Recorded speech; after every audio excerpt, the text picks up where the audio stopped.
Hi everyone and welcome to Creative Cakes by Sharon. Today I have something a little bit special for you, and it's a new series that will be featured on my channel called Ask the Baker. So this is part of a collaboration with some of my YouTube baking friends where we're going to be answering some of our most frequently asked questions from you guys. So stick around until the end of my video so you can check out the answers to some of the other questions that will be answered in this month's Ask the Baker. Now today I have all of these cake tins here, and I often get asked, how do I line my tins? So today I'm going to show you just exactly how I do that. So let's get started and have a look at how I line a square tin first.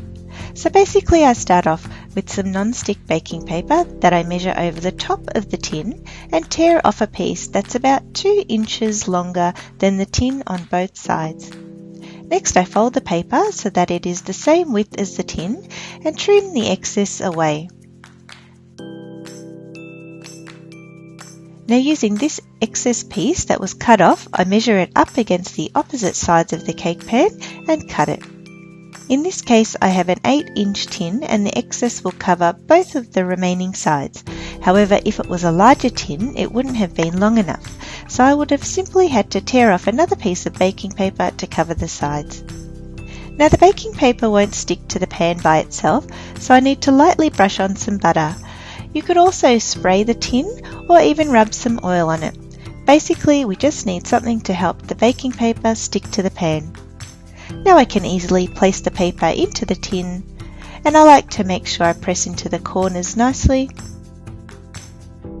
Add the paper to the opposite sides of the tin as well. And there you have it, a perfectly lined square tin. Now let's look at lining round tins, and I'm going to show you 3 different sizes. So starting off with a small tin, this one is a 6-inch round. Once again, I tear off a piece of baking paper that's wider than the tin by about 2 inches. This excess is generally the height of the actual tin. Then I place the cake tin on top of the paper and use a pencil to trace around the edge of the tin. There's a lot of excess around the edges of this paper, so I'm first going to cut around the paper to make it nice and round, and then I'm going to cut strips that reach up to the line which I had drawn.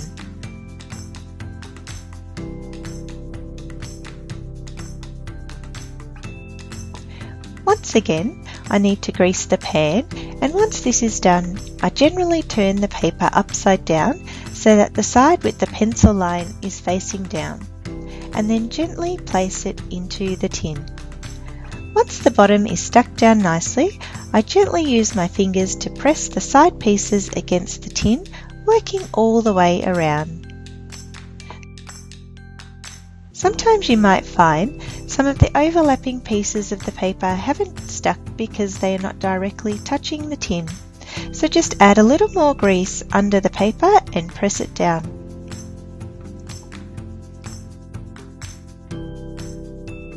Because my roll of baking paper is quite wide, I'm able to cover an 8-inch round tin exactly the same way. But if your paper isn't as wide, let's look at a larger tin. The first 2 steps are exactly the same as for the smaller tins. However, you can see that because it's so much larger, the paper doesn't come up very far on the sides of the tin. This will also be the case if your paper isn't very wide in the first place. So now what I need to do is tear off some strips of baking paper, add a little more butter to them, and press them up against the sides of the tin until it is covered all the way around. Now sometimes it might seem like an additional boring step to have to line the cake tins. However, once you've spent so much time preparing a delicious cake batter, the last thing you want is for your cake to be stuck in the tin itself. Some methods don't use baking paper at all, instead just greasing and flouring the tin, and some just cover the bottom of the tin with paper. This is the method I use for almost all my cakes because it means I know that even if I leave my cake to cool fully in the tin, when I go to remove it, it will always glide out easily every single time. So guys, I hope you enjoyed this quick little video, and if you found it helpful, don't forget to give it a big thumbs up. If you're not already subscribed to my channel, make sure you click on the subscribe button now so you can stay up to date with all of my videos.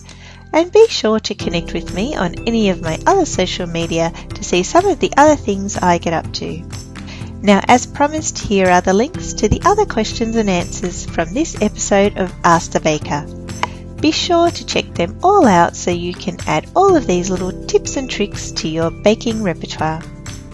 I hope you tune in next time, and as always, thanks for watching.